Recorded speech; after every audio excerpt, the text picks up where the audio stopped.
Now, I am climbing up the stairs onto the boat. This boat takes me to Moshuni, a chor or a river island. Moshuni is one of the 104 river islands that comprises the Sundarbans. Of these 104 chors or river islands, only 54 are inhabited.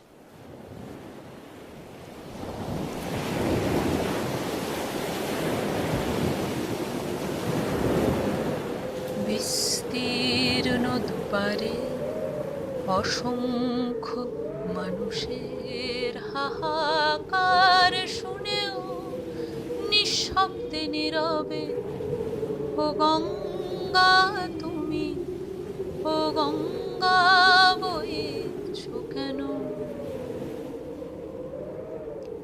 বিস্তীর্ণ দুপারে অসংখ্য মানুষের হাহাকার শুনেও নিঃশব্দে নীরবে ও গঙ্গা তুমি ও গঙ্গা বইছ কেন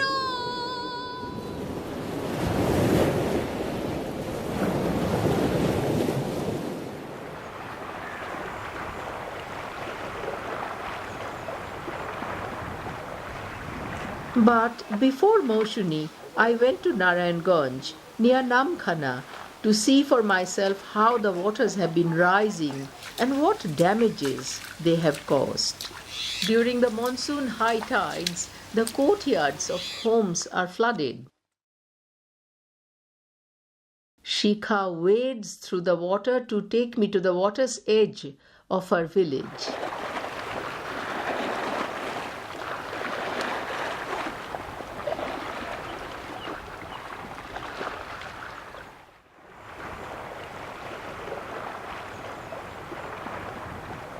Shikha shows me the filth carried into her village by the sea waters.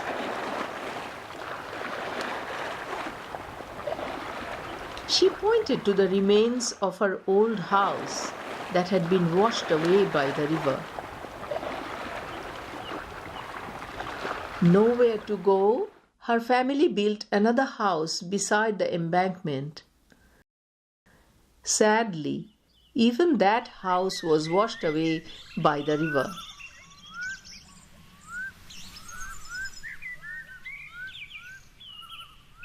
As I admired the greenery and ponds, I was suddenly shocked to see the rupture in the clay walls. These cracks showed me how fragile the delta was.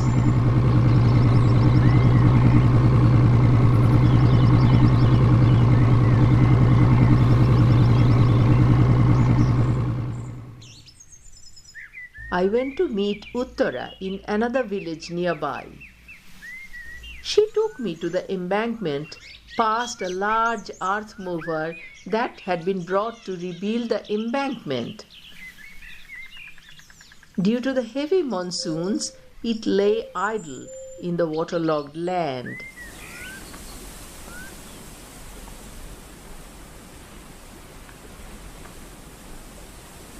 At the embankment, Uttara showed me the spot through which the sea water had gushed in.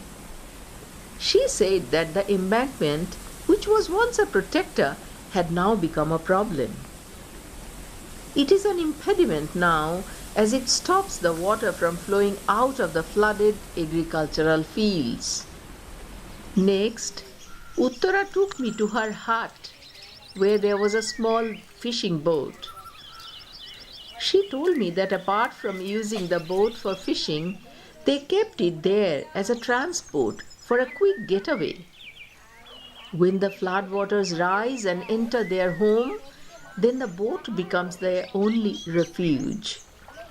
She packs the boat with food and the family has lived in it for even as long as a week. After Narayanganj, on the way to Moshuni, I met a couple fishing in the river. আর কতদিন থাকবে এরকম নৌকোয়?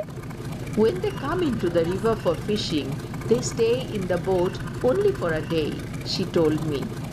She said that they always went back home before sundown. I asked the man, did it help having his wife beside him while fishing? He said yes, because she does the minute things of sorting through the catch and so on. And what about the children? How do they manage if she spends her day with him in the boat? He said that his son manages somehow and that his daughter is now married.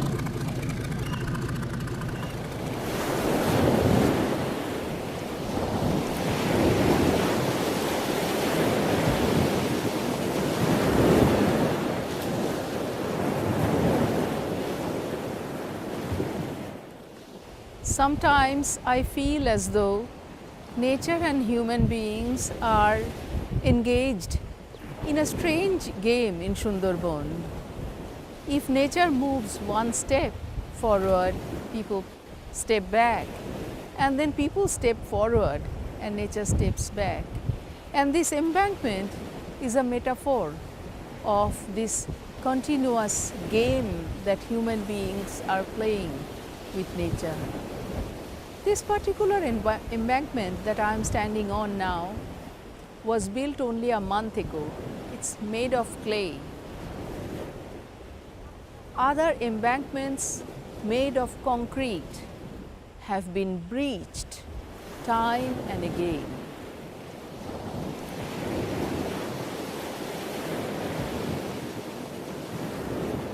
I am literally at the end of the delta. This is Chor Moshuni, and I am in the Baliara part of Moshuni Chor.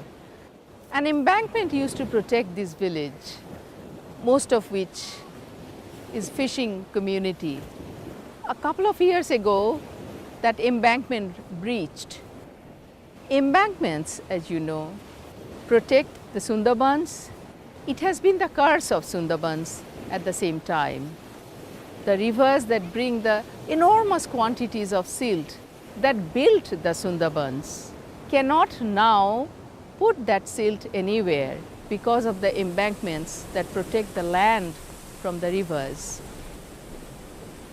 As a result, in some places the river beds have become higher than the villages. Where we are is very low lying. The entire area is only about 2 meters higher than the sea level. And this year, the tidal surge was very high. They are increasingly becoming higher and higher. And sea water came in through this entire area. So what you are seeing here used to be farming land. And now the entire area has become a waterlogged land, as you can see, covered with saline water. This is the end, southern end of the village. What has happened as a result of the saltwater incursion into the village is horrible. And here you are seeing one of the examples of it. Before saline water got into the village, this used to be a freshwater pond.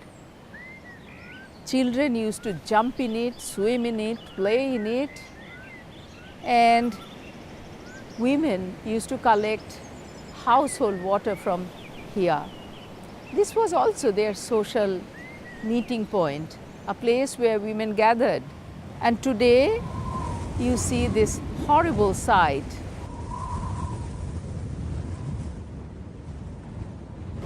This is pure salt water, salt from the sea in a freshwater pond. Thinking about the villages, who pays the maximum price? It's women in these villages who pay the maximum price of the changes that happen after an embankment is breached.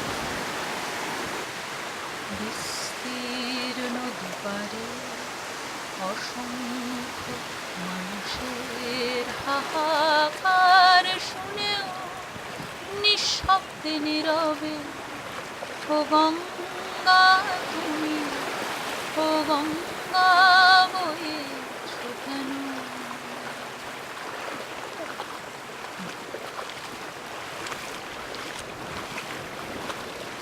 One of the victims of the breached embankment was Ahida. I watched in amazement as she trudged through the water to fetch a pitcher of fresh water. আচ্ছা আহিতুন, তুমি আমায় এখানকার মেয়েদের কথা বলো। মেয়েদের সব থেকে বড় সমস্যা কি? মেয়েদের জল নেই, কষ্ট জল ফাঁক থেকে আনতে হয় খাবার থেকে। নোনা জলের জন্য টিউবওয়েলের জল, টিউবওয়েলের জলে সব সবাইকে টিউবওয়েলের জল। হ্যাঁ সব তাহলে মিষ্টি জলটা তোমরা টিউবওয়েল থেকে আনো? ভালো, কলের পানি থেকে বয়ে এনে গা হাত ধুতে হয়, সবাই কাপড় চোপড় ধুতে হয়, এই কষ্ট। তাহলে কাপড় চোপড় ধোয়ার জন্য, গোসল করার জন্য এইসব টিউবওয়েল জল আনতে হয়। টিউবওয়েলটা কত দূরে? দূরে।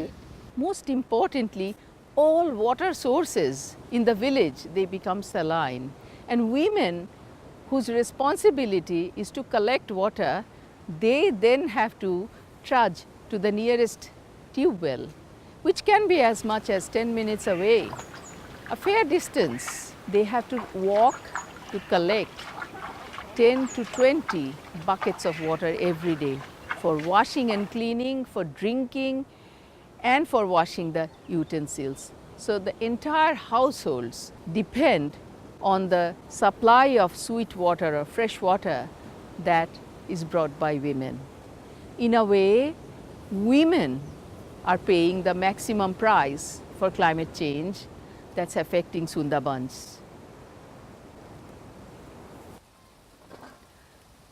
In Sundarban, the biggest difference today is between the haves and the have-nots. People who have a little bit of money, they are trying to adjust. They are trying to adjust with a terrible situation that's facing them. But people like Bhavani, who have nothing left to them, how do they survive? They survive on water's edge, literally and figuratively. Here you're seeing Bhavani's house. This is the way she has been living for 3 years.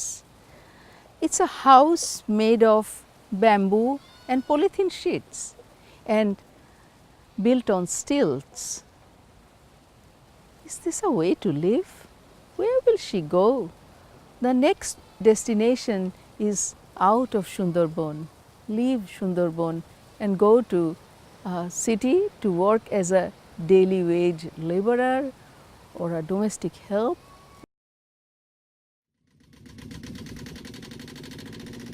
In spite of everything, population of Sundarban grew at a very rapid rate.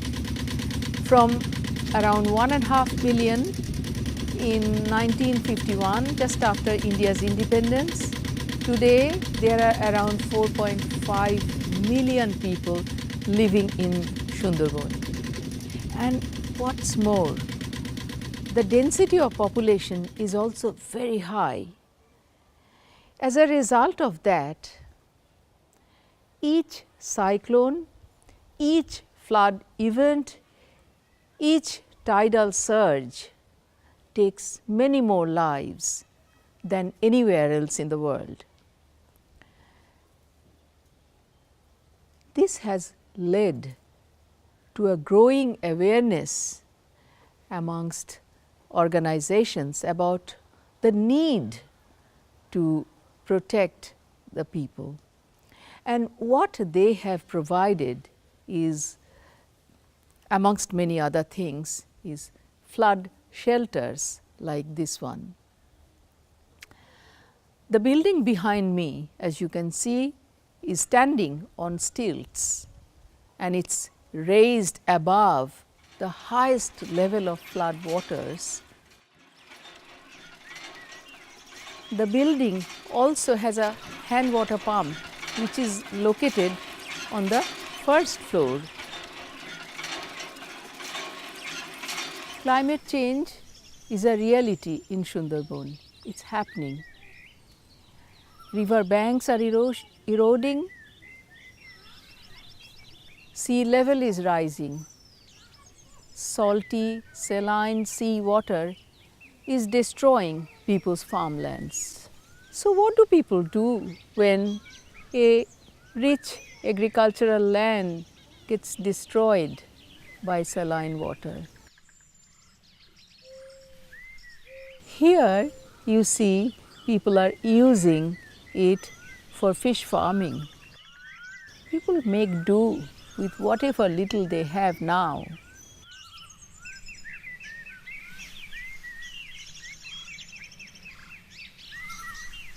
This is what old houses used to be in Sundarbans, made of mud and bamboo. In old houses, you would see that the plinth level was quite low. The problem with the old houses was that the mud used to get washed away more easily during floods, which have now become more common. As a result, people are building up, and the houses here are now at a much higher level. The owner of this house tells us that it is 5 feet higher than the surrounding surface. And as you can see, it is also buttressed with something more solid than just clay. It's buttressed in this instance with tiles, but we have seen other houses that are buttressed by bricks or even concrete. This gives the householders a sense of security and rising above the waters when the waters themselves are rising beyond their control. I'm standing right at the edge of the river, one of the many rivers that make up this place, Sundarbans. The Sundarban area comprises of trees and forests like this, with aerial roots sticking out of the mud. These special trees and shrubs grow in tidal swampy areas of the coasts in the tropics. They have innumerable tangled roots that grow above ground and that form dense thickets. The roots raise themselves above the soil to breathe because the low-lying areas get submerged by high tide twice every day. This mangrove forest is crucial to the survival of the Sundarbans. But the mangroves are fast depleting, partly due to human need for forest resources, fuel for everyday use, and wood for furniture and other purposes. What makes it worse is that little effort is being given to replanting these forests to maintain the fragile ecosystem. After all, it is the mangrove that keeps the deltaic ecosystem together. Mangroves offer the first line of defense in face of the onslaught from the rising sea levels, the tidal surges, and the tropical storms. People talk about the Sundarban as a place which is constantly changing, dynamic. But we can also see it as a place that's continuously rising now. As the sea level rises, people also step up and they raise their houses. The entire place is rising. The houses are rising. The embankments, the heights of the embankments are also rising. It's a delta that is rising today. Climate change is a global phenomenon, and as yet scientists are not really sure how it will affect whom and where. In the Sundarbans, the effects of a changing climate are already being experienced by women in remote villages. in places where women are struggling every day to maintain the well-being of themselves and their families.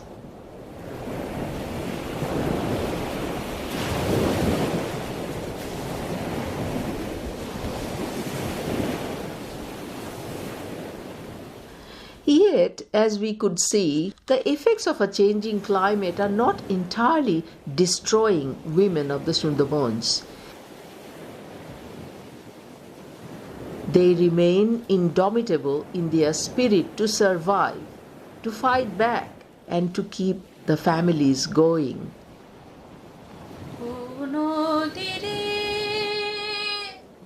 একটি কথা শুধাই শুধু তোমারে, ও নদীরে